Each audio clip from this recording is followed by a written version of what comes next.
On behalf of the University of Strathclyde, I would like to welcome you to the Barony Hall for this congregation for the conferment of degrees. This is a day of celebration for you, our graduates, your families and friends, and the staff of the university. These events are sometimes known as commencement ceremonies, as a signal that they mark a beginning rather than the end. It's in that spirit we celebrate graduations at Strathclyde. In a few moments, it will be my privilege to cap each graduate. The capping ceremony has ancient roots as a public rite of passage and a mark of achievement. For each of our graduates, it's a sign they're part of a proud tradition of world-changing scholars at Strathclyde, stretching back to the Scottish Enlightenment. Enjoy the ceremony. I now declare this congregation open and invite Professor Kenny Miller to introduce our honorary graduate, Sir Billy Connolly, and please feel free to express yourselves. You're allowed to clap, cheer, and whatever. Thank you.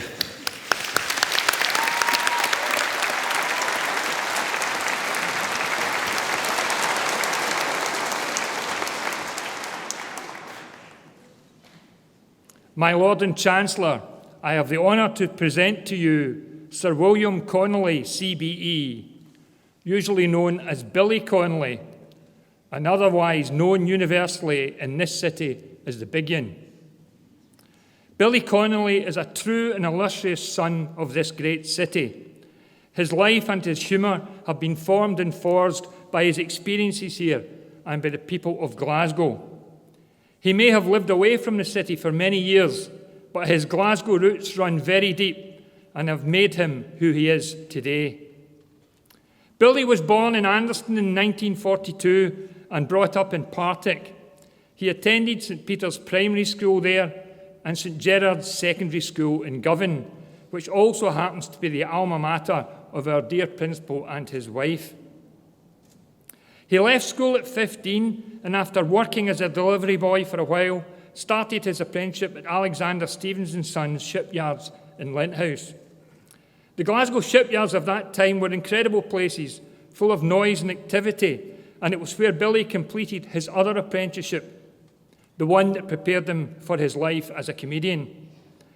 As Billy himself has said, the shipyards were full of witty men whose humour could be merciless but side-splittingly funny, and it left an indelible mark on him.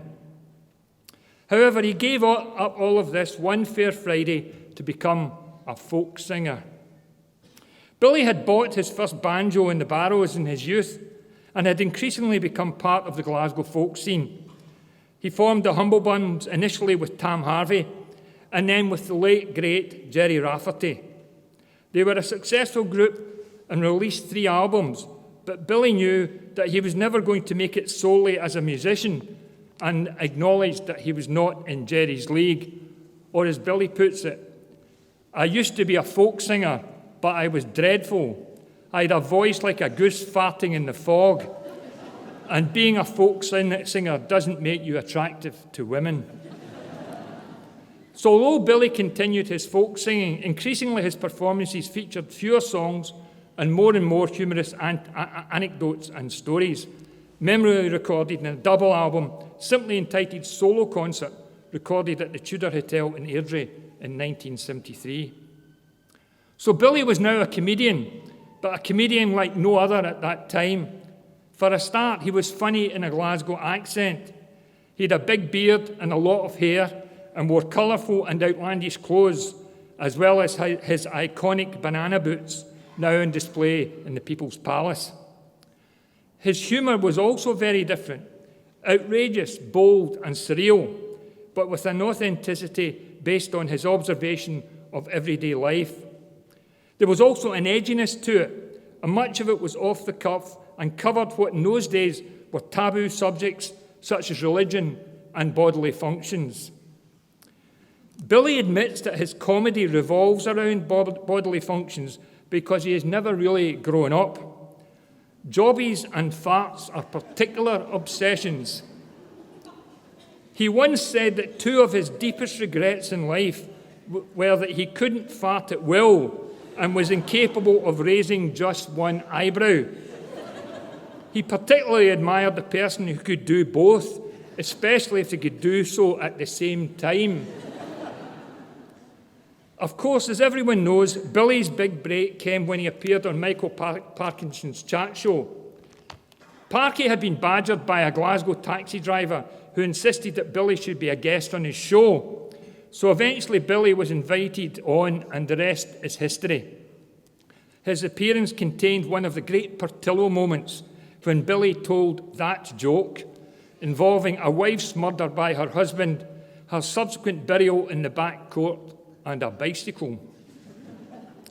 This turned Parky's face into a river of tears. From that moment on, Billy never really looked back, and his career really took off, though he confesses that initially he had a little difficulty breaking into the American market, where after a particularly fractious concert in Washington, he memorably said that his audience made him as welcome as a fart in a spacesuit. Nevertheless, there is no doubt that Billy is now an international superstar whose comedy is appreciated around the world, playing to packed audiences wherever he goes. But his humour hasn't really changed. It's still based on keen observation, like his assessment that a Glasgow drunk only walks on one leg, and an ability to take commonplace things or events and develop comedic flights of fancy around them. I well remember his audience with Billy Connolly on ITV in 1985 when he took adverts about products that obviously could not sell and created comic genius as a result. My two favourites: the big slipper for both feet, which Billy, saying, left two by the fireplace just in case a burglar should break in, and the adult nappy, which the poser wore to a nightclub with hilarious results. Even the humble Wellington boot has been celebrated in song. Who can forget that memorable rhyming couplet? If it wasn't for your wellies, where would you be? You'd be in a hospital or an infirmary. Or the equally evocative last train to Glasgow Central. But as well as the comic monologues, Billy is also responsible for some of the best one-liners ever uttered. There are two seasons in Scotland, June and winter. Don't vote, it just encourages them. A particularly prescient one given the state of British politics at the moment. And the challenging question: how does the guy that drives the snowplough get to his work in the morning? Of course, Billy has also enjoyed success in other fields beyond his comedy. He has had a first-class acting career in both film and television. He played the part of John Brown in Mrs. Brown in 1997, for which he was nominated for a BAFTA Leading Actor Award, a BAFTA Scotland Award, and a Screen Actors Guild Award. He was the man who sued God in 2001 and was the voice of King Ferguson Brave in 2012. He has also played the part of Wilf in 2012 in Quartet, where in a stellar cast of British actors, including Sir Michael Gambon, Sir Tom Courtenay and Dame Maggie Smith, he more than held his own. In 2012, Billy won a BAFTA Scotland Award for outstanding achievement in television and film. His World Tour series on BBC TV has been hugely successful, starting in Scotland and then branching out to Australia, England, Wales and Ireland and New Zealand. The series were both informative and highly entertaining. Travelling the country in his trusty Harley-Davidson three-wheeler, he would provide unique insights into the history and geography of the area in his own inimitable style. In the last few years, he's also taking up painting, and currently a collection of his paintings are being exhibited in the People's Palace. Not surprisingly, Billy has received a clutch of awards and honours during his long career. He was made a CBE for services to entertainment in 2003. He has honorary doctorates from both the University of Glasgow and the Royal Conservatoire of Scotland. He has been named the greatest stand-up comic by Channel 4 in 2007 and 2010, and by Channel 5 in 2013. He and Rod Stewart are the only two people to have seats for life at Celtic Park. And I guess the award that probably means most to him is being made a Freeman of the City of Glasgow in 2010. And the accolades keep coming. To celebrate Billy's 75th birthday, there are now 3 stonking great murals of Billy in Glasgow city centre, created by 3 of Scotland's foremost artists, including his great friend John Byrne, also an honorary graduate of this university. A statue is likely to follow. And of course, he has received a long overdue knighthood in this month's Queen's Birthday Honours list. Billy has a life outside of the public eye. He's married to Pamela Stevenson, and they are clearly devoted to one another. He regards marrying Pamela as having saved his life and taken him away from drugs and alcohol. His greatest moments ever have been the births of his 5 children, one of whom, Cara, is here today. Welcome, Cara. Billy's tough upbringing has been well documented, often by Billy himself as part of his routines over the years, and now his latest challenges, prostate cancer and more recently Parkinson's disease, have found their way into his humour. When announcing that he had Parkinson's disease, he said, "I wished he had kept it to himself." We would all heartily agree with that. Billy is a proud Glaswegian who loves this city and whose citizens return that affection in spades. He has chased so much in his life as welder, fisherman, musician, playwright, actor, artist, and most of all, comedian. He has touched and lightened the lives of so many. He truly is a national treasure. It is fitting, therefore, that Billy, as he celebrates his 75th birthday, should receive an honorary degree from this university. It is with great pleasure, therefore, my Lord and Chancellor, that with the authority of Senate, I ask you to confer upon Sir Billy Connolly degree of Doctor of the University honoris causa.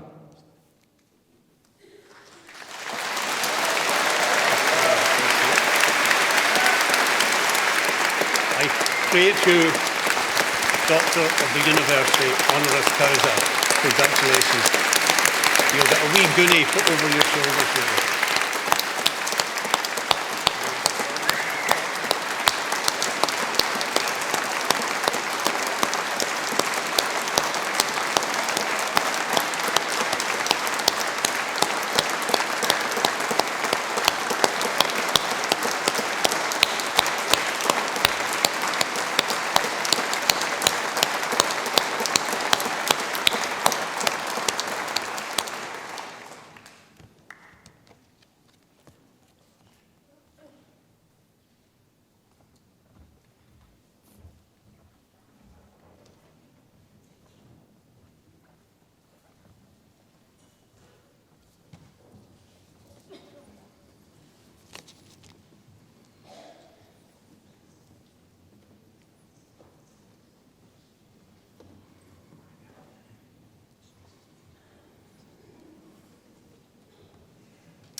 My Lord and Chancellor, in the name of the University and by the authority of Senate, I present to you these students for the degree of Master of Pharmacy in Pharmacy, Agnieszka Adamec.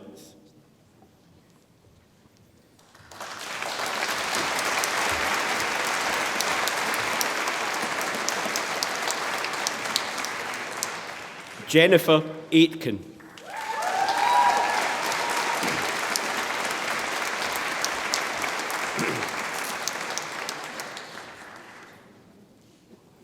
Sylvia Alexieva.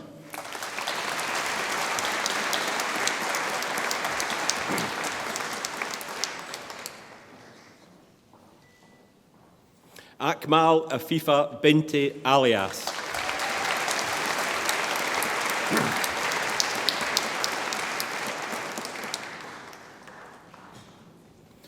Rachel Brodie.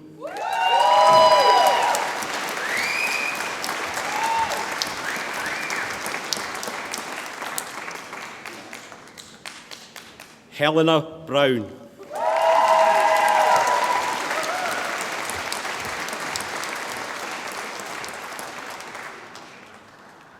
Annabelle Elizabeth Carr.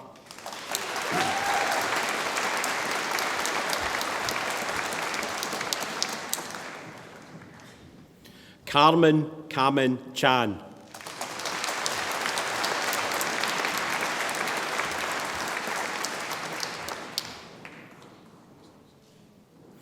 Chu Ching Chia.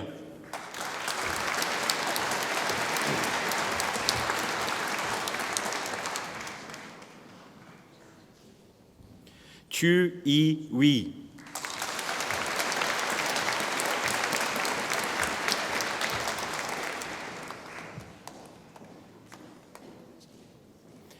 Ailey Clark.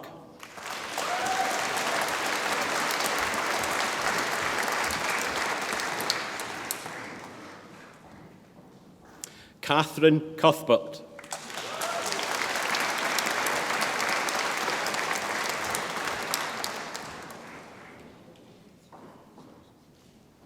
Philippa Rose Davis.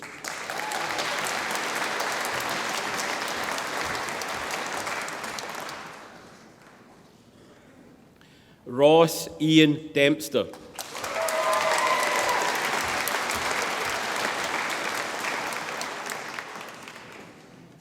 Kirsty Ann Dixon.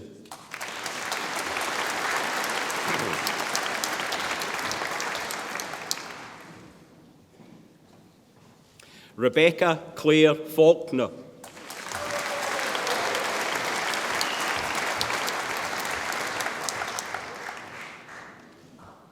Abby Claire Fisher.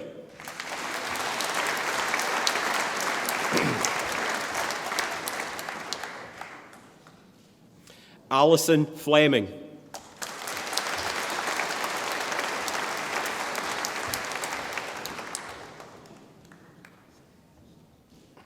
Lauren Fortune.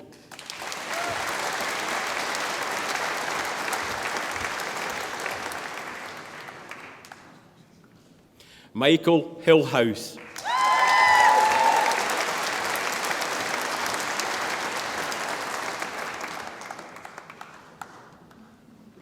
Alice Elizabeth Hindmarsh.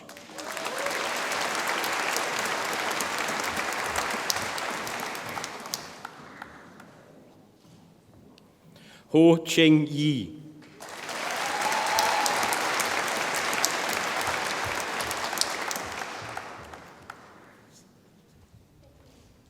Rebecca Margaret Hobart.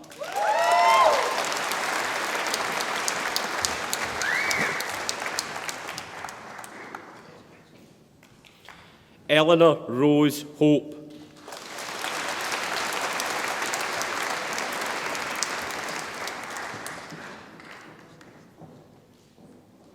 Ikra Irfan.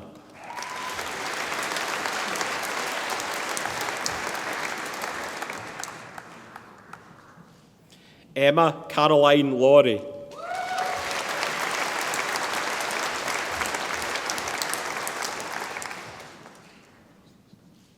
Lee Shu Ning.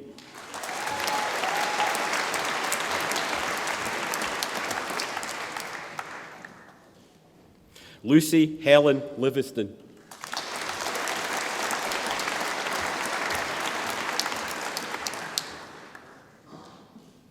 Catherine Grace Locke.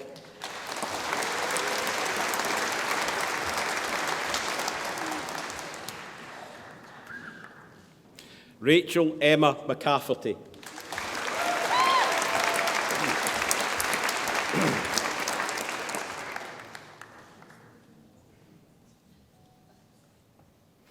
Alison McInnes.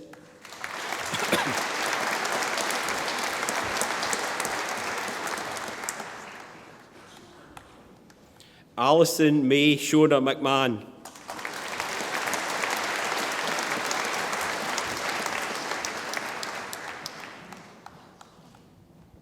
Baharam bin Mohammed.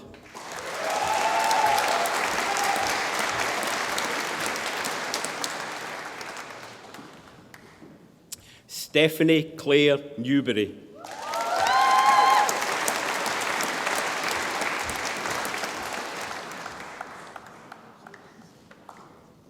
Kaula Un.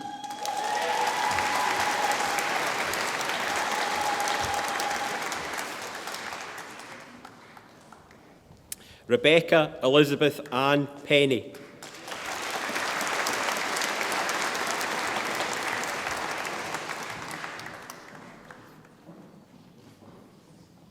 Kirsty Hazel Riach.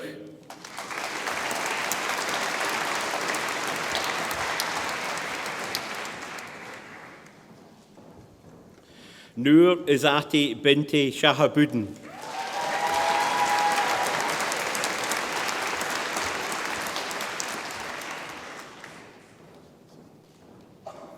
Amy Sinclair.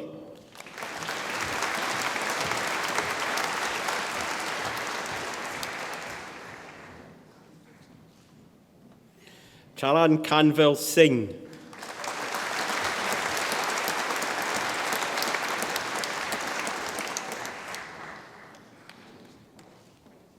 Nicola Jane Smith.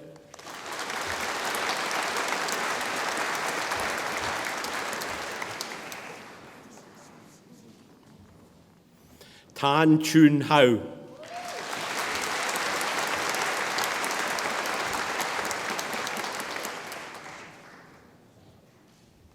Tan Yao Kian.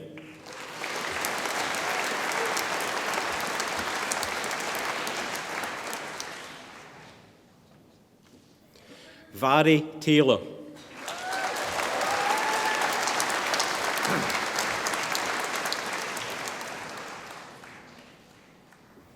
Tam Yan Ni.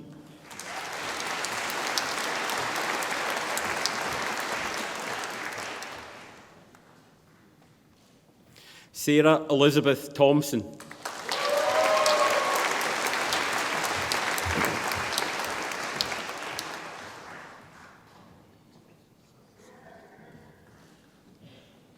Lauren Elizabeth Traynor.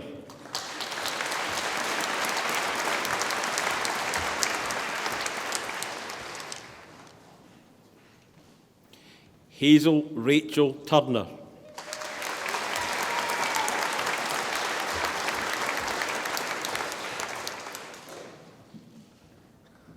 Sharon Wong Kai Jian.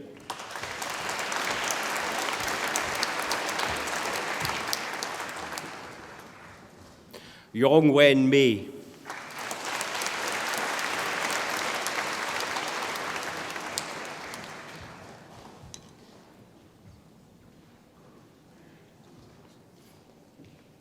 Noor Fatin Akila Binti Abdul Ghani.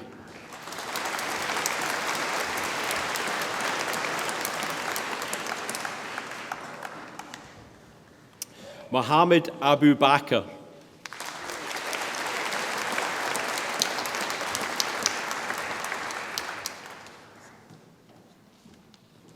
Adnan Afzal.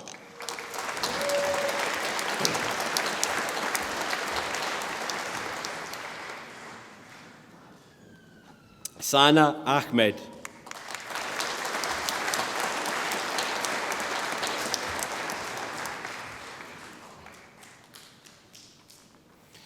Zora Ahmed.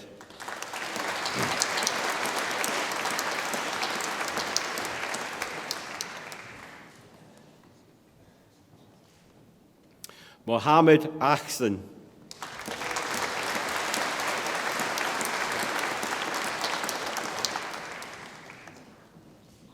Mohammed Abdullah Suleiman Al-Balushi.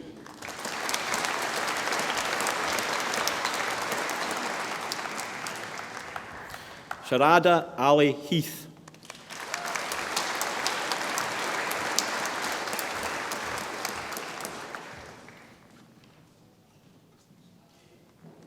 Sarah Ali.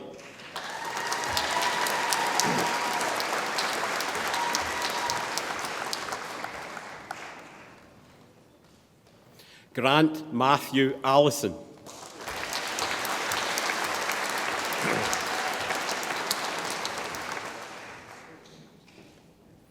Farhan Amjad.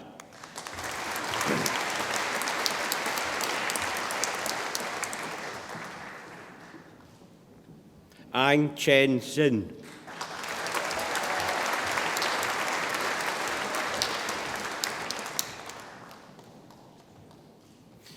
Desiree Ang Mei Yin.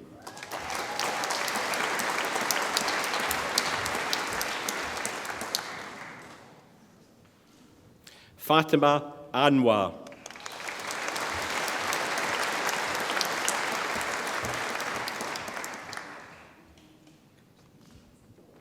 Nur Amoyani Binti Azman.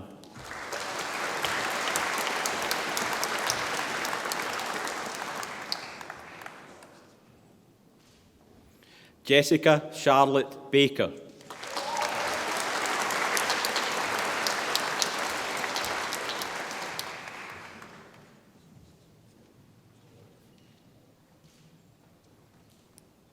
Leanne Marie Bean.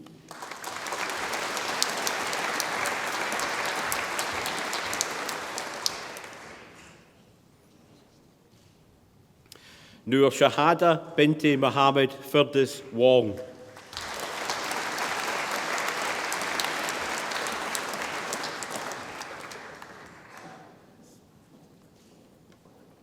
Sandeep Singh Burke.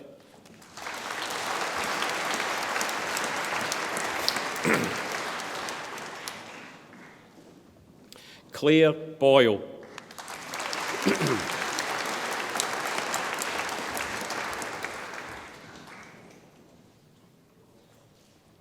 Connor Bryson.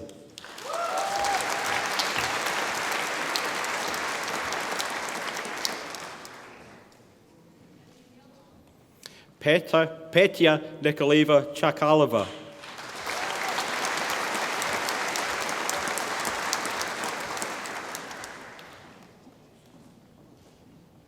Mei Ting Chan.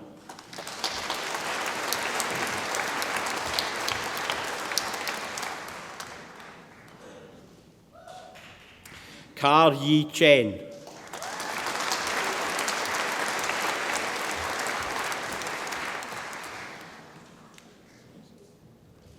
Jeong Ka Moon.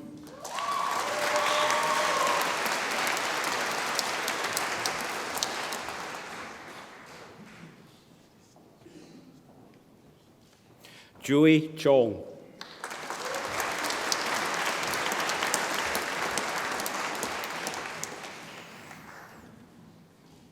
Francesca Coupland.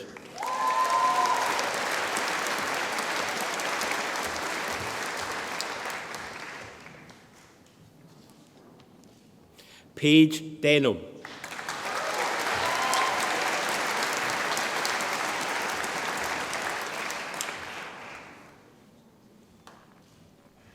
Deong Ree Waren.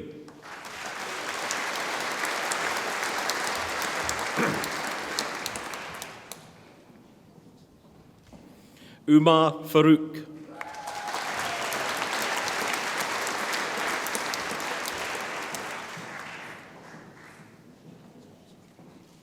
Rachel Adele Ferry.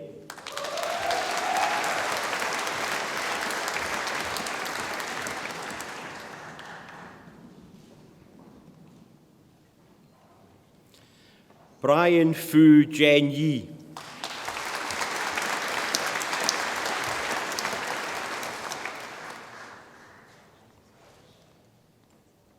Gan Shi Wei.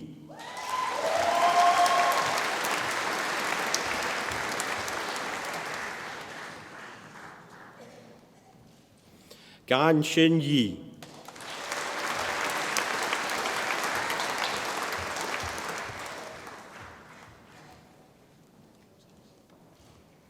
Joven Zi Yin Go.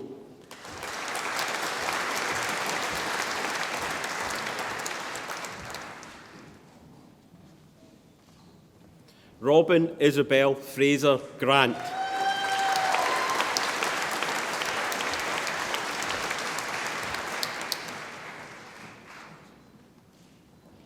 Matt Sai Groundland.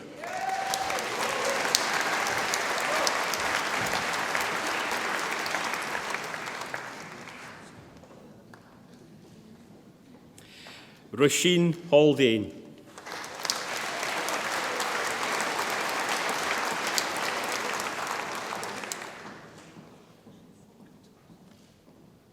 Fatin Wahida Binti Hamidi.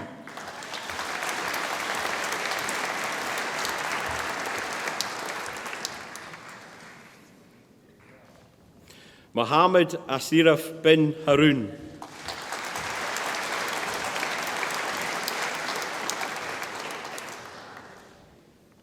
Susan Ann Hockey.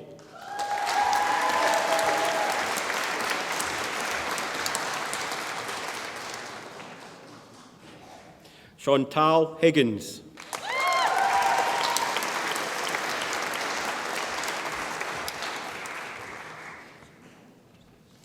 Jackson Ryan Higgins.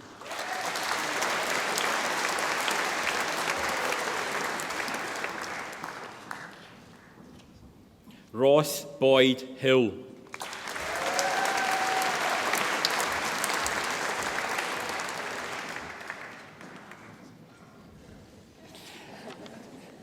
Simon Houston.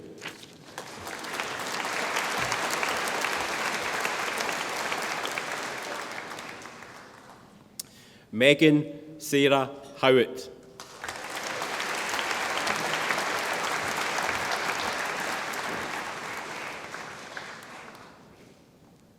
Siti Aisha Binti Ibrahim.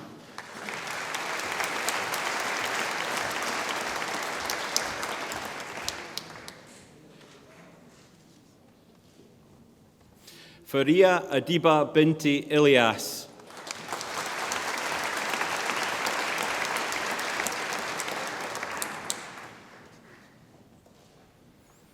Rowena G. Kai Sin.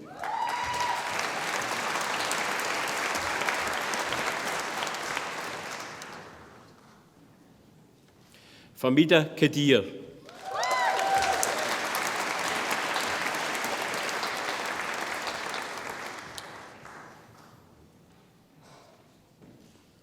Hong Yik Khan.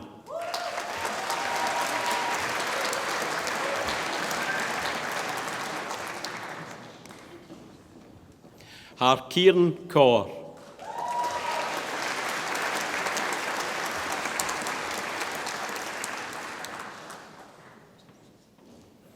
Saeed Ali Kazam.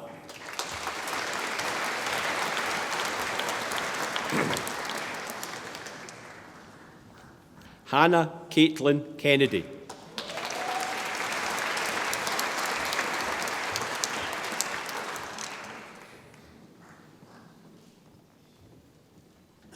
Kia Carden.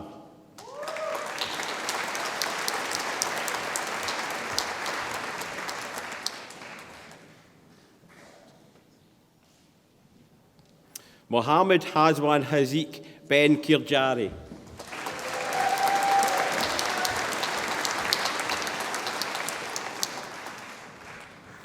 Joanna Kleinglass.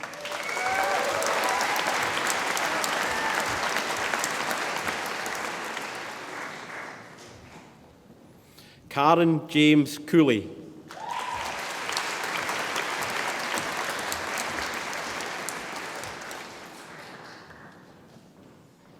Newman Agi Karimi.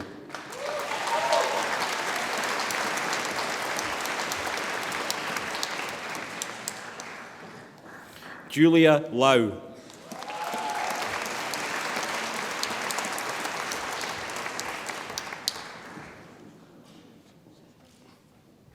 Janice Lee Ying Kit.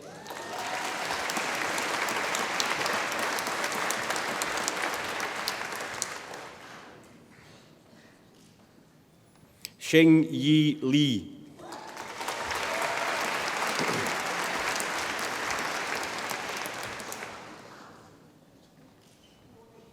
Lim Chen Ning.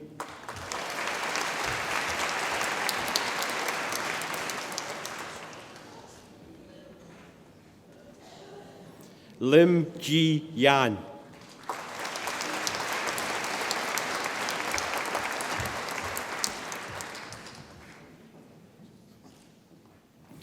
Lo Jo Ni.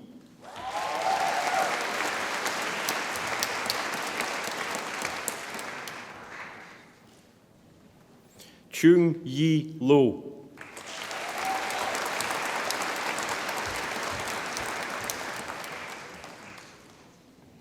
Eileen Lo.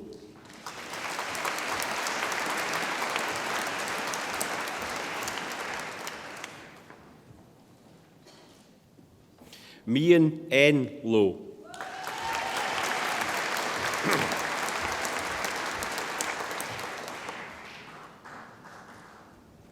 Louise Jane McCafferty.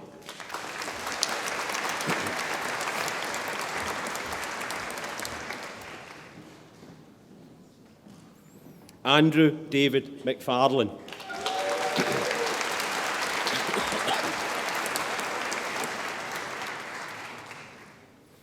Kirsten Gail McGarvey.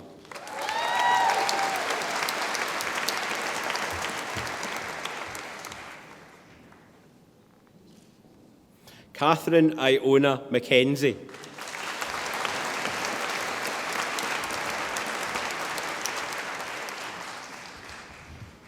Lucy Middleton.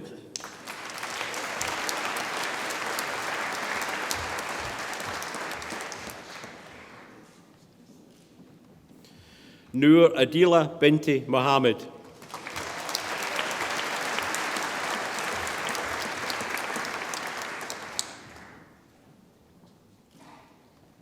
Mok Chuang Pin.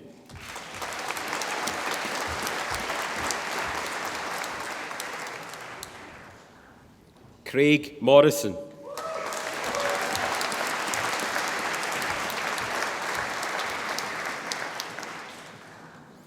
Noor Zuhali Binti Mustafa.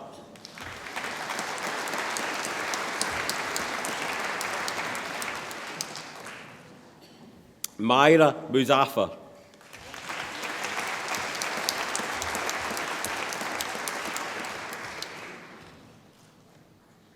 Amelia N. Min Howe.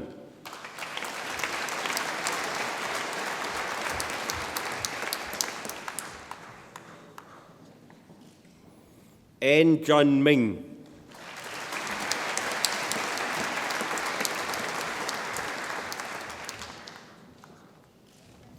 N. Miao Xiang.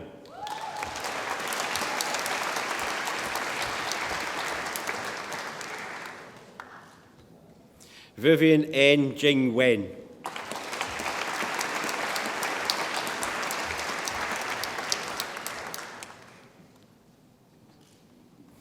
Erin Nicholson.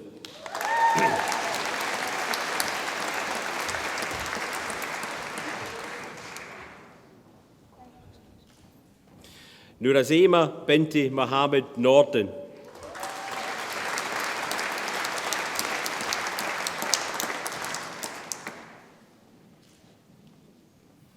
Carolina Paleolite.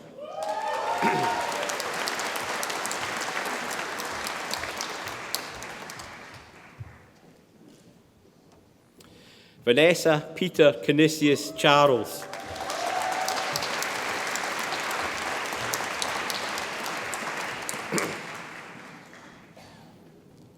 Stephanie Chi Man Poon.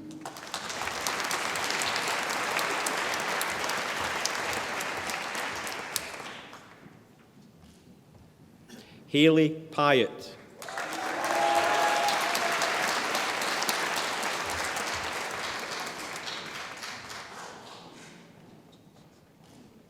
Radin Mohammed Fadzil bin Radin Monawel.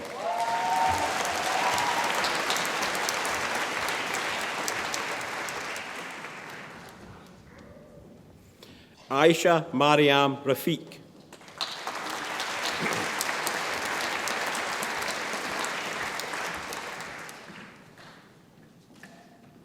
Michael Riley.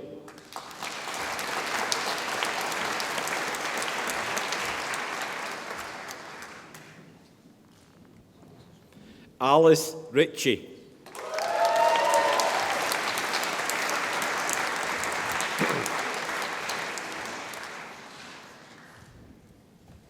Robert Kenneth Ross.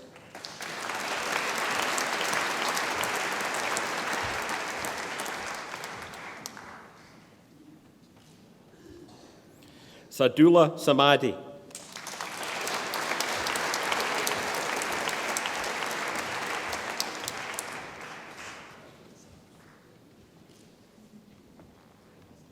Abia Shahid.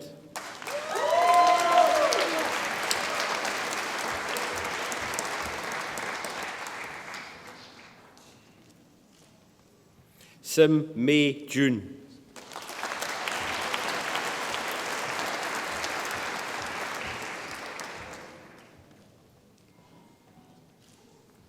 Song Ji Siang.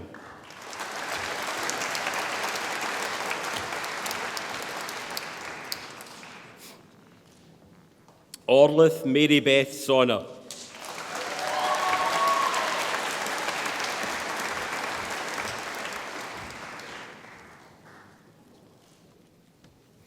Andrew Steele.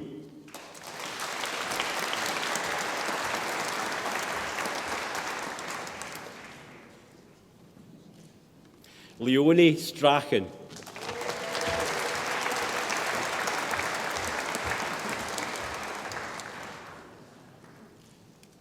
Douglas Angus Sutherland.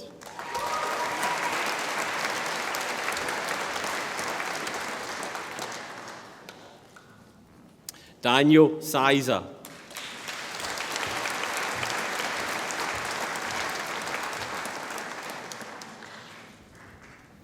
Mary Taffy.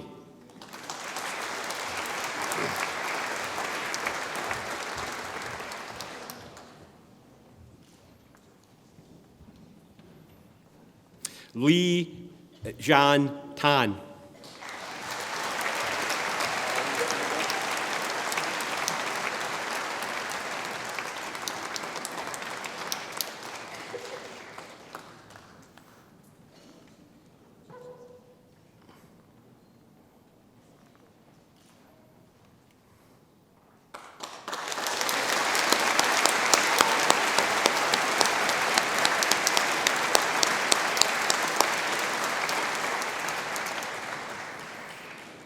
Tan Tek Shen.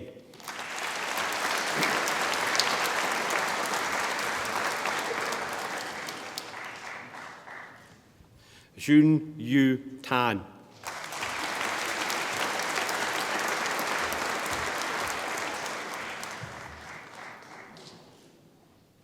Kelvin Sang.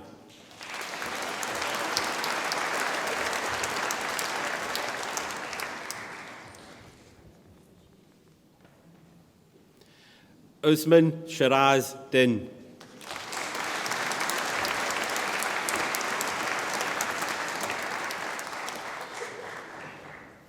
Katrina Jane Vipond.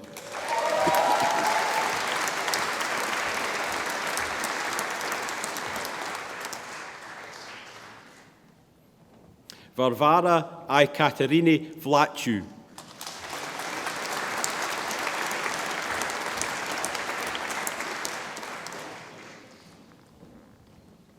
Vun Su Jin.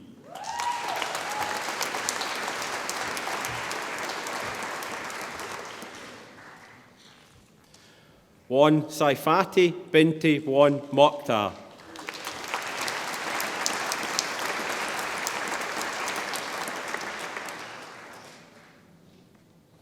Cameron Marcus Webb.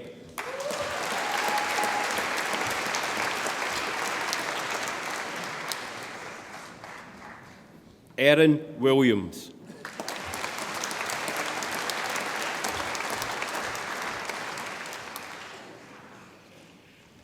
Greg Lewis Wilson.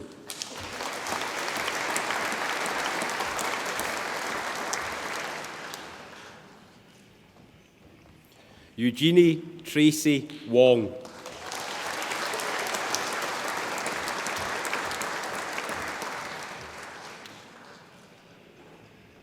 Joshua Chuk-Yin Wong.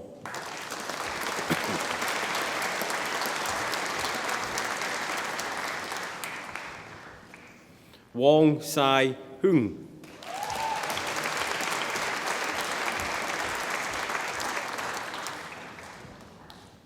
Wong Zhao Ying.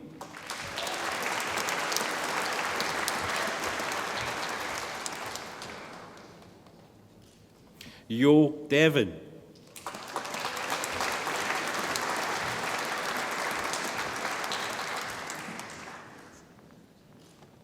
Su Chai Yo.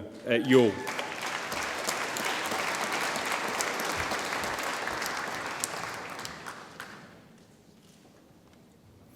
Yo Yong Ki.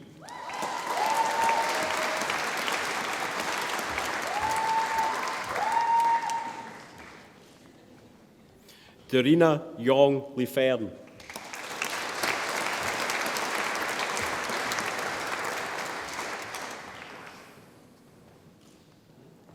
Shiraz Sajad Beg.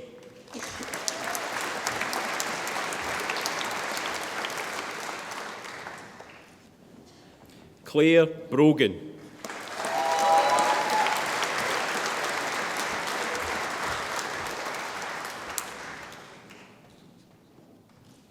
Azdina Saifika Binti Dalbashid.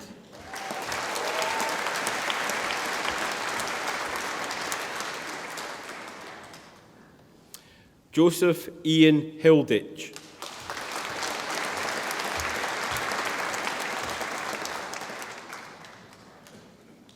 Cam Hugh Ying.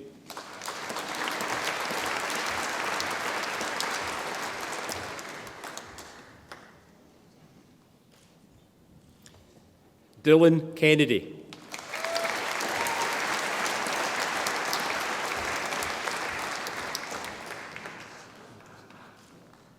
Jack McAllister.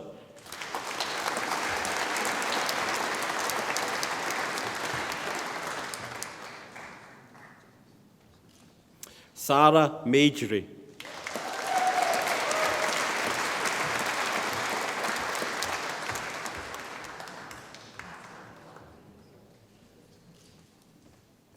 Noorliana Amira Binti Mohammed Zainal.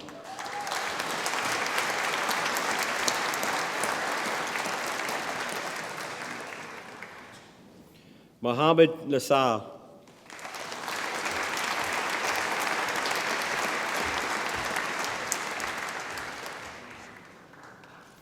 N. Javan.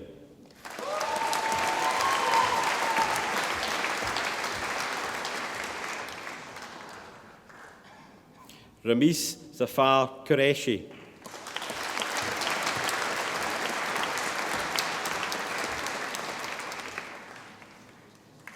Aruj Fatima Raza.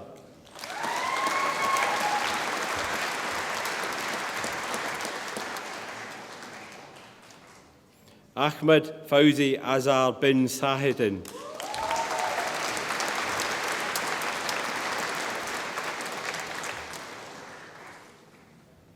Zara Tazleen.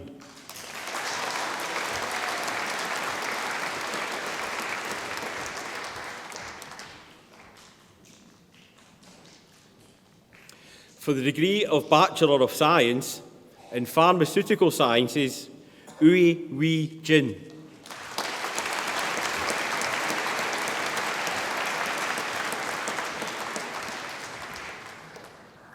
In Forensic Biology, Tasneem Ghazi.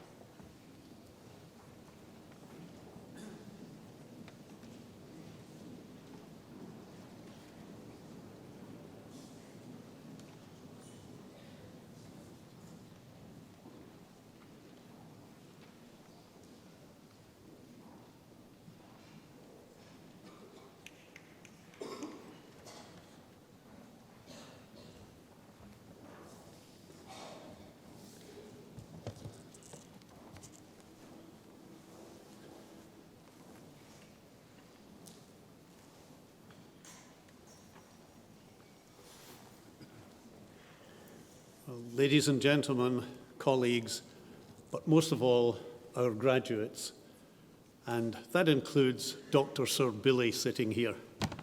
It's a real pleasure to welcome you here to Barony Hall, one of the jewels in Strathclyde's crown. Now, rightly, our graduates have been centre stage, and I'd like to begin my address today by congratulating you once again on your academic achievements. Your hard work has paid off, and it's now been recognised in front of your families, your friends, and the staff who taught and supported you during your time here. And we know just how much work you had to put in to get here today. The late Muhammad Ali once said, "The fight is won or lost far away from witnesses, in the gym, out there on the road, long before I dance under these lights. And you know, there's a symmetry between success in sport and academic success. In both, only a few see the hard work required to triumph. Our gym is in the library and the lab, the lecture theatre and the tutorial. And today, under the lights of this magnificent venue, we celebrate your efforts and your achievements. Well done.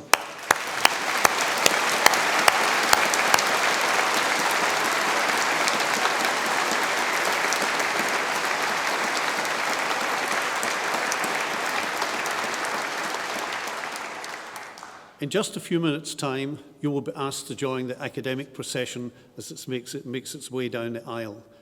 This invitation symbolises the fact you're no longer students, you're full members of the academic community of Strathclyde. It's an important moment for you all. The class of 2017 is graduating at a time of considerable global change in Scotland, in the UK, in Europe, and internationally. There's no question that challenges lie ahead for us all. But as a member of the Strathclyde family, you belong to a large and ever-growing worldwide community with a shared ethos of tolerance and understanding and a desire to make a positive difference. Whatever you choose to do in life, remember that you possess the most valuable assets anyone can have in today's world. You have knowledge, the ability to innovate, and the capacity to use your talents for the good of society. And as graduates of a socially progressive university, you have a competitive advantage, having been equipped with the skills, the know-how, and life experiences to positively influence and shape the world around you. In Scotland, we're fortunate in having a higher education system which is the envy of the world. Our country rightly invests in education for all. Education broadens the mind, and it creates opportunities for individuals and for societies. And as Strathclyders, we carry a sense of duty to use what we've learned wisely and for the good of others. The desire to make a positive impact in the world comes naturally to graduates of this university. You only have to look at the achievements of those who've gone before for inspiration. To John Anderson, our founder, who established this university for the good of mankind. To George Birkbeck, who introduced free classes on mechanics for Glasgow's tradesmen. To the world's first oilman, James Paraffin Young. To the missionary and explorer, David Livingstone.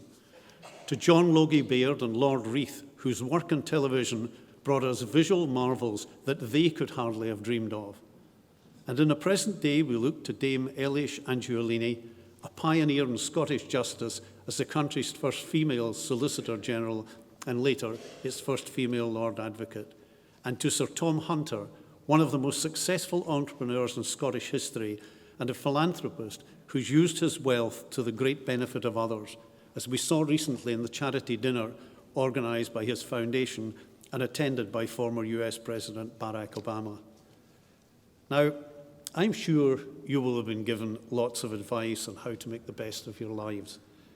Some of it you will rightly ignore. Some will stick with you, but you know, most you're going to have to learn for yourself. Robert Louis Stevenson put it well when he said, "Don't judge each day by the harvest you reap, but by the seeds that you plant."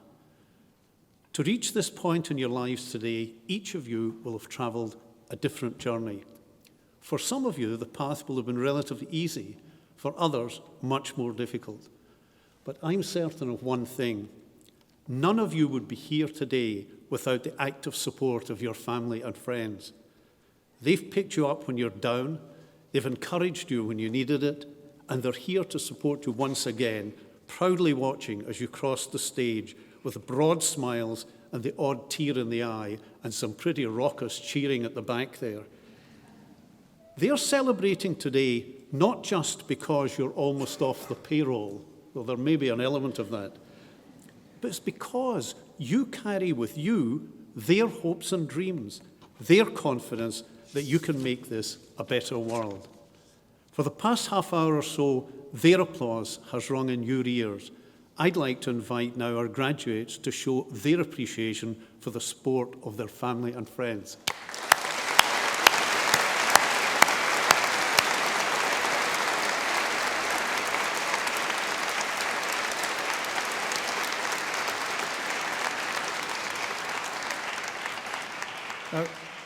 We will actively keep in touch with you through our alumni and communications team. I would ask that you too, please keep in touch with us. We would love to hear about your achievements as you progress through your lives and careers, and we look forward to hearing from you again.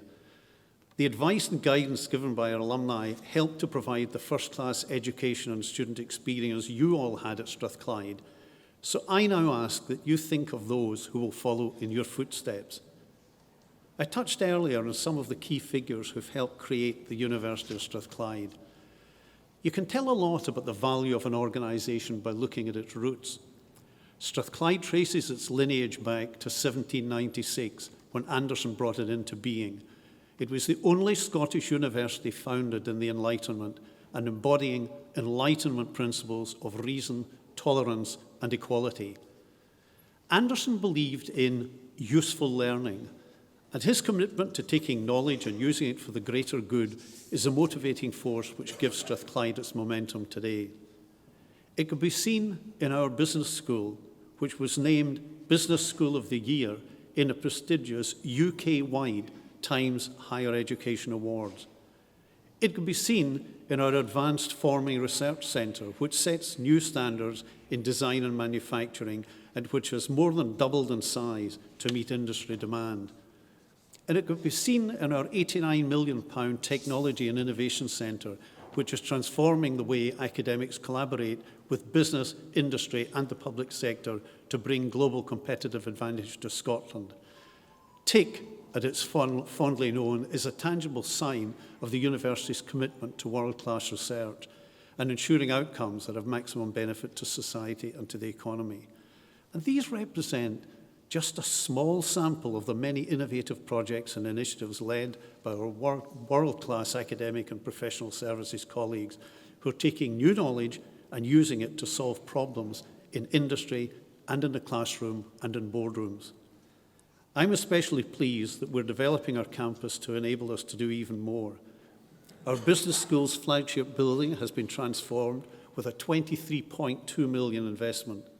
We're about to begin work on a £60 million teaching and learning hub and a £31 million sport, health and wellbeing centre, which brings our total expenditure on the estate to £650 million this decade alone. So too, it's been a year to celebrate for the faculty. Research Associate Dr. Holly Butler from Pure and Applied Chemistry was named a winner of the Converge Challenge, Scotland's largest academic startup prize. She gave the winning pitch on her technology, a simple blood test to detect brain tumours earlier. Professor Nicholas Lockerbie in physics won the President's Medal from the Royal Society of Edinburgh and a special Breakthrough Prize Medal for fundamental physics for his role in the international research project which detected the existence of gravitational waves. That project confirmed a major prediction of Albert Einstein's 1915 general theory of relativity. And the latter award was also made to Sharat Jawahar and to Dr. Kirill Tokmakov, both in physics. Professor Eva Hevia and Dr. Matthew Baker, both in Pure and Applied Chemistry, were honoured by the Royal Society of Chemistry for their contributions to science. They received respectively the Corday Morgan Prize, awarded for the most meritorious contributions to chemistry, and the Harrison Maldola Memorial Prize, awarded for the most meritorious and promising original investigations in chemistry. That is why our graduates are so highly prized by companies looking to recruit the best talent to drive their businesses forward. That is why world-class companies like Rolls-Royce, GSK and Boeing are investing in Strathclyde. That is why we are leading research in energy, health, manufacturing and technology. Our success is in no small part due to the collective talent, effort and commitment of our staff. The 3,200 colleagues who are pulling together to deliver one vision, a leading international technological university. Like me, they are very proud of your achievements. I know that the class of 2017 will demonstrate the power of useful learning. I know that you will make your dreams a reality, and I know you will make a difference to the world in which we all live. Thank you.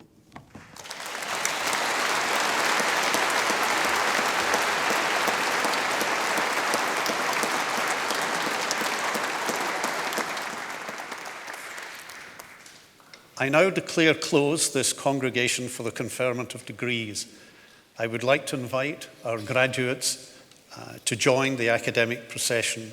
Would family and friends please stay behind until the procession has left the building and then join us, I guess in the Lord Todd, but probably outside in the grass because it's still looking quite fair outside. Please would you stand before the procession comes through. Thank you.